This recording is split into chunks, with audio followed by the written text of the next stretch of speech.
जनतेचा अधिकारनामा जाणीव हक्काची या न्यूज चॅनल मध्ये आपले स्वागत आहे। काँग्रेस पक्षाने काढलेला जाहीरनामा फसवा, भाजपा प्रदेश उपाध्यक्ष सुरेश हळवणकर यांचा आरोप। काँग्रेस पक्षाने काढलेला जाहीरनामा खोटारडा आहे, सत्तेत येण्याची शाश्वती नाही, ते फसवे आश्वासन देत आहेत, असा आरोप माजी आमदार तथा भाजपाचे प्रदेश उपाध्यक्ष सुरेश हळवणकर यांनी केला। हातकणंगले लोकसभा मतदारसंघातील महायुतीचे उमेदवार धैर्यशील माने यांच्या प्रचारार्थ दुर्गामाता मंदिर शहापूर येथे झालेल्या कॉर्नर सभेत सुरेश हळवणकर बोलत होते। सुरेश हळवणकर म्हणाले, आपल्या देशातील भावी पिढी जन्माला येण्या अगोदर त्यांच्या सशक्ततेचा विचार करणाऱ्या पंतप्रधान नरेंद्र मोदी यांना जनतेने साथ द्यावी। 50 कोटी लोकांच्या घरात गॅस पोहोचवणारा हा जगातील पहिला पंतप्रधान आहे, ज्यांनी श्रीरामाला आणले। आता त्यांना इचलकरंजीकरांनी सत्तेवर आणावे।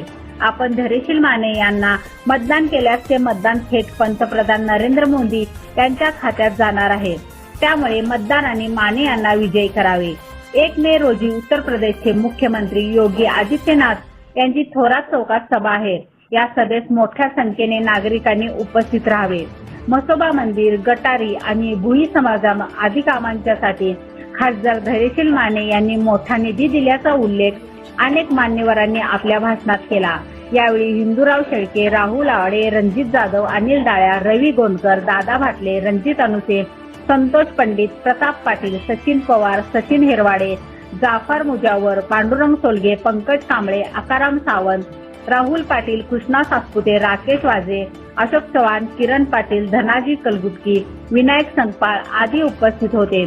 सूत्रसंचालन भाऊ आवळे यांनी केले तर आभार किसान शिंदे यांनी मानले।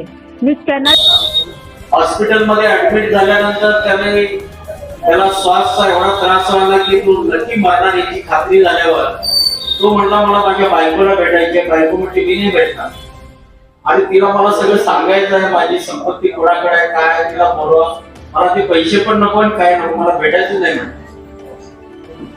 म्हणजे एखादी बायको सुद्धा नवऱ्याला भेटणार नाही, इतकी वाईट परिस्थिती देशामध्ये निर्माण झाली होती। त्या महामारीच्या संकटातून मोदींना या देशातल्या सगळ्यांना बाहेर काढलं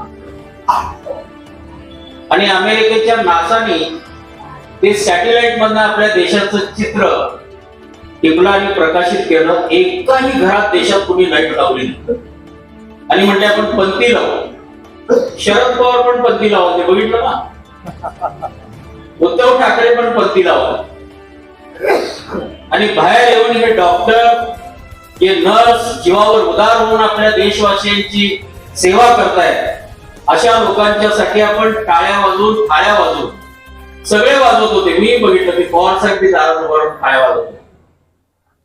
म्हणजे नरेंद्र मोदींचं पवारी ऐकतात, ठाकरे ऐकतात, देश ऐकतात। युक्रेन आणि रशियाचं युद्ध सुरू होतं। रणजित जाधव, पीडी सोलगे, आबा उगळे, रणजित अनुशे, सचिन हिरवाडे, दादा भाटले, सचिन पवार, सतीश पंडित, सर्वच मान्यवर दादा, सगळे ज्येष्ठ सर्व पक्ष एकत्र येत आहेत। कोणकर साहेब आहेत, मनसेचे आपले अजित पवार गटाचे जाफर साहेब आहेत, ते सर्व मित्र आमचे आहेत। साहेब, या शहापूरमध्ये पहिला इतिहास घडला आहे की सर्व पक्षाचे नगरसेवक एकत्र येऊन आम्ही सगळे मिळून प्रचार करावतोय। त्यामुळे तुम्हाला कोण, मला एक सांगत आहे, तुम्हाला कोण जर फोन करतील की आम्ही तुमचा प्रचार करणार आहे म्हणून ते तसं त्यांनी फक्त बोलतात, झालं की चांगलं, तुमचं आमचं चांगलं आम्हीच केलो, आणि झालं तर आम्ही नाही, आम्ही आजचा प्रचार केलो असं सांगणार तुम्हाला फोन येतील। परंतु साहेब, आम्ही 5 नगरसेवक मिळून एक दिलानं सगळं काम करतोय, त्यामुळे तिची दखल तुम्ही फक्त काय एवढंच सांगतो आणि सर्वांचा आभार व्यक्त करतो। सगळ्यांनी जनतेचा अधिकारनामा जाणीव हक्काची या न्यूज चॅनलला लाईक, शेअर व सबस्क्राईब करण्यास विसरू नका व सदैव रहा अपडेट। जाहिराती व बातमीसाठी आजच न्यूज चॅनलशी संपर्क साधावा। 80 87 820 897।